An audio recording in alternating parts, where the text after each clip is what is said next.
কামৰূপ মহানগৰ পৰিবহণ নিগমত ৭৯তম স্বাধীনতা দিৱস উদযাপন আজি সমগ্ৰ ভাৰতবৰ্ষৰ লগতে গুৱাহাটীৰ কামৰূপ মহানগৰ পৰিবহণ নিগমৰ বাকৰিত ৭৯তম স্বাধীনতা দিৱস উদযাপন কৰা হয়। পতাকা উত্তোলন কৰে DTO গৌতম বৰাই। চাও গুৱাহাটীৰ বেতকুছিৰ পৰা বিশ্বজিৎ সাহাৰ প্ৰতিবেদন AIN লাইভ।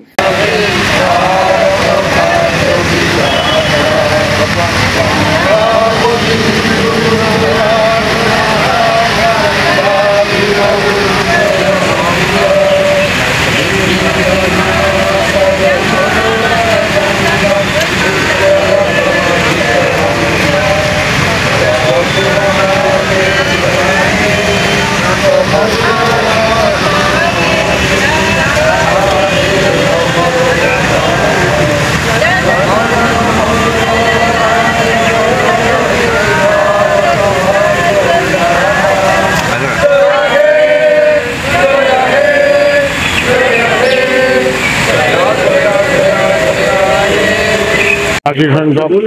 ভাৰতবৰ্ষৰ স্বাধীনতা দিৱস উপলক্ষে আজি সমগ্ৰ ভাৰতবৰ্ষৰ লগতে আজি সমগ্ৰ অসমৰ লগতে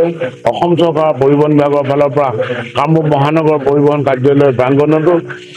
সমূহ আমাৰ সামৰিক অৰ্ধসামৰিক সাংবাদিক বন্ধু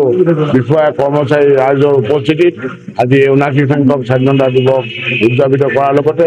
আগন্তুক দিনবিলাকক অসমখনৰ এখন দুৰ্ঘটনামুক্ত অসম কৰাৰ কাৰণে মাননীয় মুখ্যমন্ত্ৰী যি সপোন সেই সপোন বাস্তৱায়িত কৰাৰ লক্ষ্যৰে সকলোৱে সংকল্প লোৱাৰ লগতে অসমখনক এখন সুৰক্ষিত যাতায়াত ব্যৱস্থা কৰাৰ নিমিত্তে আৰু লগতে অসমৰ ৰাজহ ক্ষেত্ৰত অসমখনৰ ভিতৰতে পৰিবহণ কাৰ্যালয়ে ৰাজহ সংগ্ৰহ কৰি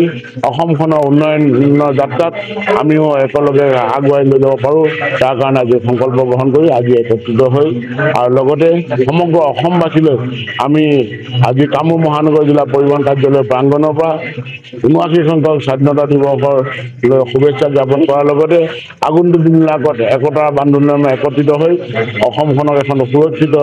যাতায়াত ব্যৱস্থা আৰু লগতে এখন দুৰ্ঘটনা অসম গঢ়াৰ কাৰণ নিমিত্তে আমি সংকল্প লৈছোঁ।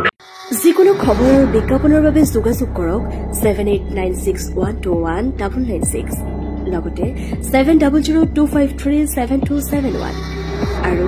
9854011916।